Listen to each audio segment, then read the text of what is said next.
திருச்செந்தூர் சுப்பிரமணிய சுவாமி திருக்கோவிலில் வரும் 7ஆம் தேதி குடமுழுக்கு திருவிழாவை முன்னிட்டு சிறப்பு பேருந்துகள் இயக்கப்பட உள்ளன. வரும் 4ஆம் தேதி முதல் 8ஆம் தேதி வரை திருச்செந்தூருக்கு சிறப்பு பேருந்துகள் இயக்கப்பட உள்ளதாகவும், தமிழ்நாட்டின் பல ஊர்களில் இருந்தும் 5 லட்சம் வரை பக்தர்கள் வருவார்கள் என்றும் எதிர்பார்க்கப்படுகிறது.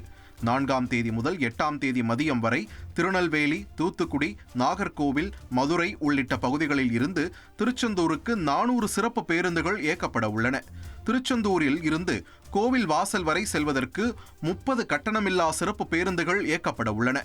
சென்னை, திருச்சி, கும்பகோணம், காரைக்குடி, புதுக்கோட்டை, மதுரை, கோயம்புத்தூர் மற்றும் சேலத்தில் இருந்து திருச்செந்தூருக்கு இயக்கப்படும் பேருந்துகளுடன் சிறப்பு பேருந்துகளும் இயக்கப்பட உள்ளன.